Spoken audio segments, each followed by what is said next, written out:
Pause it. Just let me know in a minute. For sure. Go ahead. Bulldozers clear the way for a new highway, US 41, the Tamiami Trail.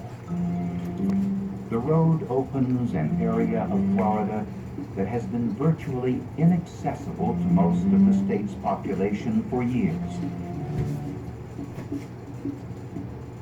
The forbidding swamps of the Everglades.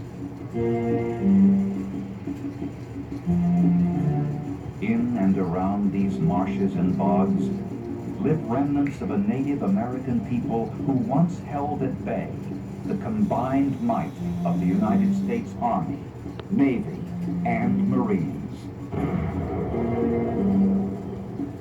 Thousands of lives and tens of millions of dollars were lost attempting to eradicate them. The whole intent was to wipe out the Indians totally from the southeast or remove them. If they wouldn't go, they were going to kill them.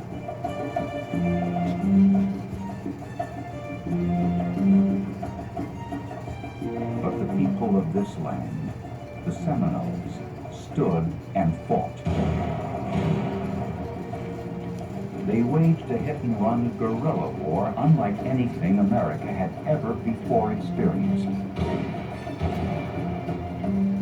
For the United States, fighting on alien terrain against a determined, elusive foe was a grim foreshadowing of another jungle quagmire. One that would baffle U.S. forces in Southeast Asia more than a century later. If you corner an alligator or a rattlesnake, they tend to turn around and bite you or fight back for survival. The Seminole Indians were the same way.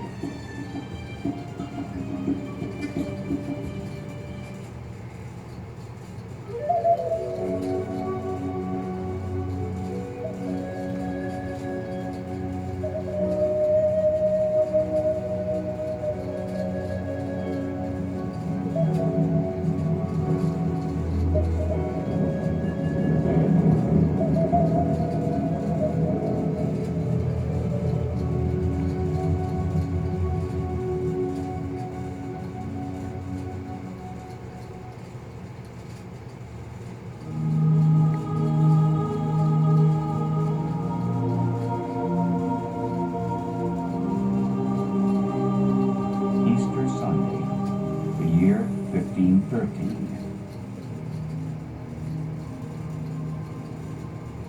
Juan Ponce de Leon, a Spaniard who had once sailed with Columbus, sets foot on a mysterious land he names after the Easter Feast of Flowers, Pascua Florida, Florida.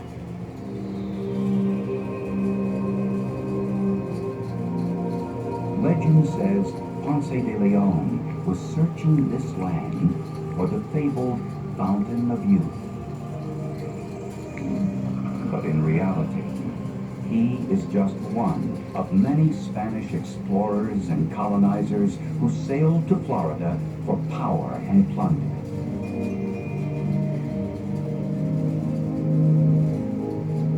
Hernando de Soto, Pánfilo de Narváez, Cabeza de Vaca, the conquistadors marched through Florida, determined to dominate the so-called New World of North America.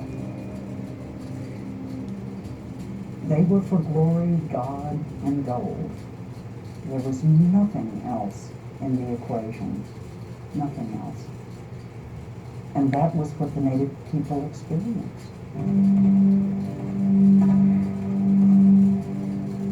When the Spaniards arrive in the 16th century, there are more than 500,000 Native Americans living in Florida.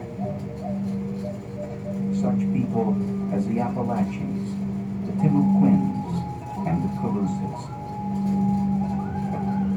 They fiercely resist the Spaniards, but are no match for their firepower, their relentless slave raiding, and the devastating diseases they bring from across the sea. They just admitted that they put them into slavery. They put the Northern Kingdom into slavery, man. Hundreds of thousands of Florida natives are dead.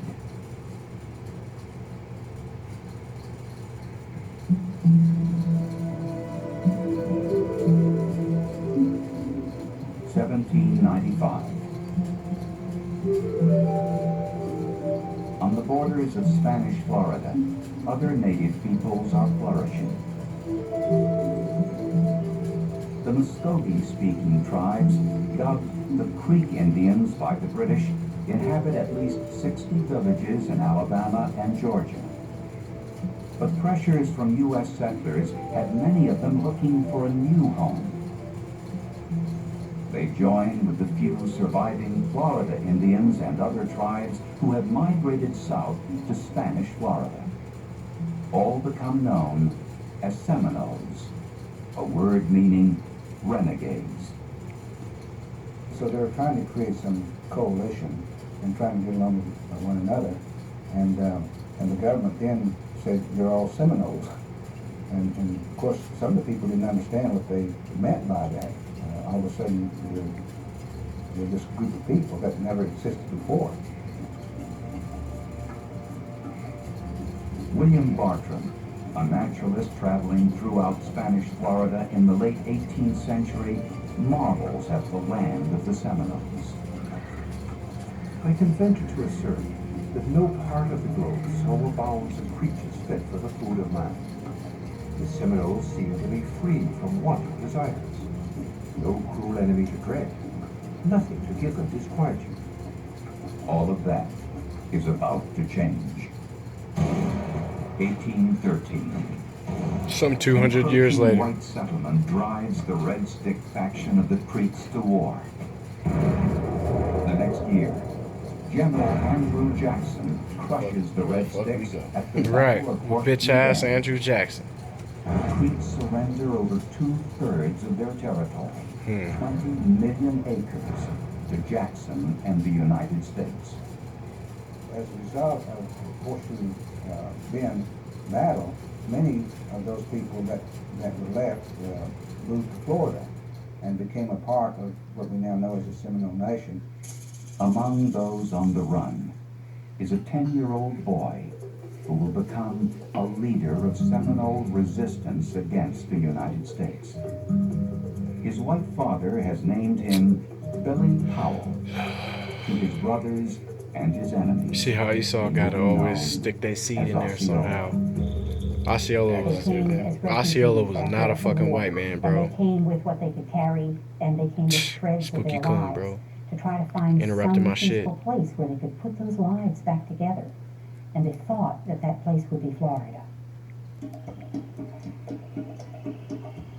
Another group of people also seek sanctuary among the Seminoles. Blacks fleeing the horrors of slavery in the United States. See what I'm saying? In Spanish Florida, the runaway slaves join other blacks working and living with the Indians. Now, why was Judah running It became quite a to thing link with the Northern flee Kingdom into if they weren't the same by- people? By the hundreds. Brothers. And it was quite productive. They could raise crops right next to the Indians. They married Indians. They became trust a the black part bitch, of though. She don't know of the shit. Frontier. They raised their families. They raised their Kind of. grandchildren. That's how you get, and they brothers that, died right look here, like so-called in Negroes, but Florida. actually are Reubenites, man. The blacks and Seminoles discover they have much in common. within each other. Many African traditions, including social structures and religious beliefs, are very Got you guys that similar look to like those Reubenites, of the man. Indians. Now, did you hear what they said? They said But that many of nothing the same strengthens beliefs their were the bond same. more Kind than of. a And what was common the, enemy. and, like Elder The Bobar was saying, white what was the slave singing? Sweet Low, Sweet Chariot. Kind. Coming From forth the to carry me memory of home the over lash. the river The of blacks Jordans. warned in the No, Israel. Seminoles that African never shit to needs to trust get the tossed out, United man, because States we were the government. same. We were Israelites. Once you gained your freedom, for the most part, once you've had that taste of freedom, they probably made up their mind that, hey, they may come for me someday, but I'll never accept going back into that way of life ever again. Southern Yeah, we're done. slaveholders are angry that blacks are escaping to Spanish Florida. What especially galls them is the existence of a small fort 60 miles from Georgia on the Apalachicola River. Known as the Negro Fort, it is manned by runaway slaves. This infuriates General Andrew Jackson. If the fort harbors the Negroes of our citizens, Punk ass $20 bill, or man. holds out inducements to the slaves Take to a shit desert on from $20 their bill. owner's service, this fort must be destroyed.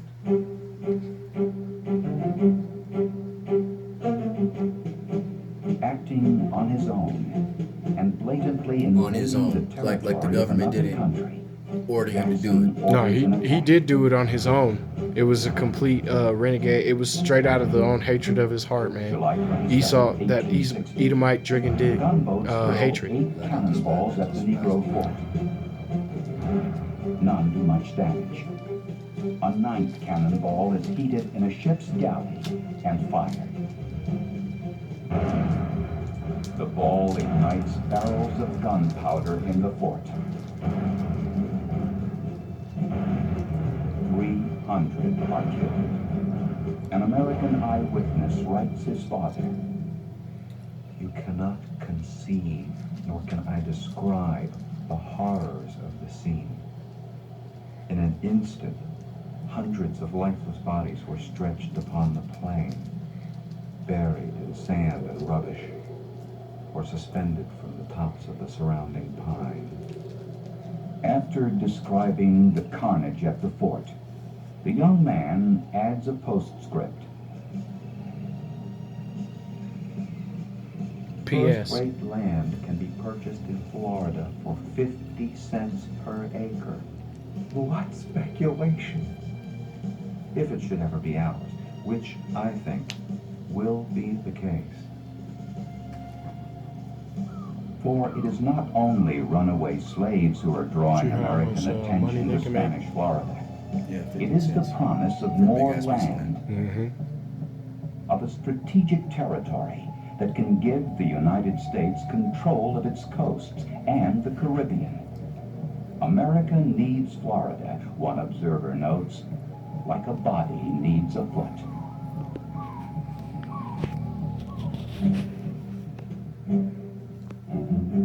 (1817). The Secretary of War gives Andrew Jackson permission to invade the Spanish territory. Once again, the Creeks and Seminoles face the wrath of Old Hickory, the man they call Sharp Knife. Fucking devil. What could they think? But he has come for us. He's followed us. He's found us. And there's no running further. We don't have any place else to go. We either hide or fight. Jackson's troops torch Indian houses and towns and seize the city of Pensacola, all without a formal declaration of war. The Spanish government, weakened by other foreign conflicts and colonial revolts, cannot put up a fight. In 1819, Spain cedes its Florida territory to the United States. Andrew Jackson thinks he has wiped out the Seminole problem. But though their homes may be gone, the people live still praying for peace. The Seminoles did want to be left alone. They wanted to be what I would consider just to live as they had lived for the past centuries. To be free. But an impatient America will not let them be.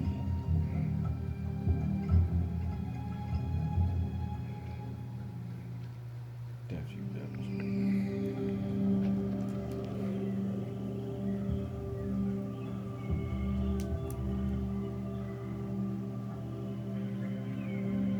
1823.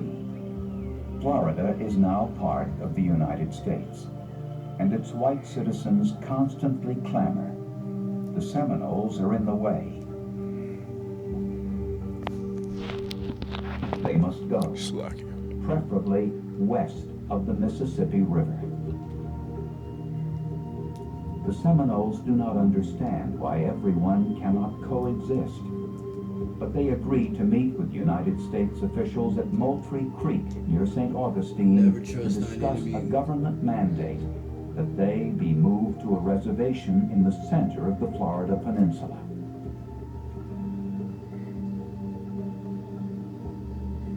An aging head chief named Neamatla pleads to remain in his homeland. We hope you will not send us south to a country where neither the hickory nut, the acorn, nor the persimmon grows. I am attached to the spot improved by my own labor, and cannot believe my friends will drive me from it. Despite Neamatla's plea, the Seminoles say they will move to the reservation. They find their new lands harsh and inhospitable. They were reduced to just really bare subsistence. And a person starving is an angry person. A person starving is a person who has lost hope, perhaps.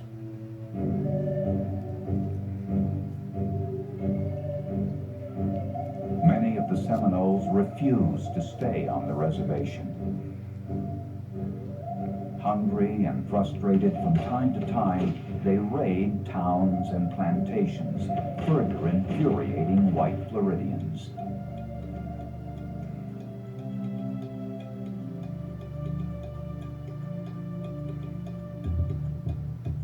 What's more, there is the burning issue that refuses to die: slavery. Many slaveholders fear that the presence of escaped blacks in Florida will incite slave insurrections.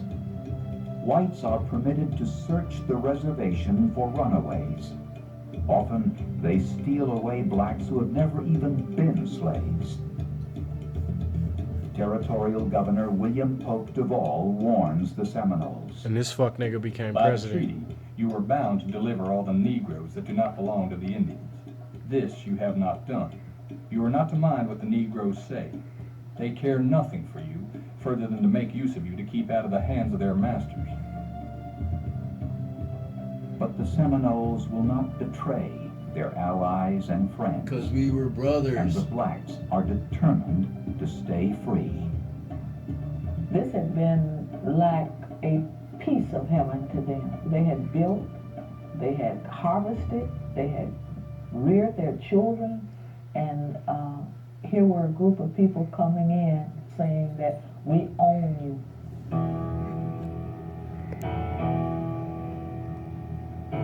(1830).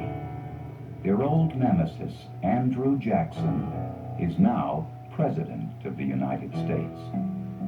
Congress passes the Indian Removal Act. Forced migration westward across the Mississippi must begin now. Georgia's Indian Commissioner, Colonel James Gadsden, is sent to Payne's Landing, Florida, to formalize a new treaty. The absolute bottom line on the Treaty of Payne's Landing was, you will not stay in Florida. We will not negotiate a space. You will leave. The Payne's Landing Treaty is one of several, but all say the same thing: get out. The Seminoles, who have run too many times, do not want to go. This is my home. I built this home. I built this log cabin. That's my wife. That's my children. This is where I live. They didn't want to move. And who would want to move? I wouldn't want to move. I want to stay right there because it's my home. I don't care if it's an old shack, if it's my home, that's where I want to be. April 3rd, 1835. In Florida, Indian agent Wiley Thompson reads one of the treaties to a group of Seminole leaders. One of them is about 20 incensed minutes. at what he hears. The white people got some of our chiefs to sign a paper to give our lands to them.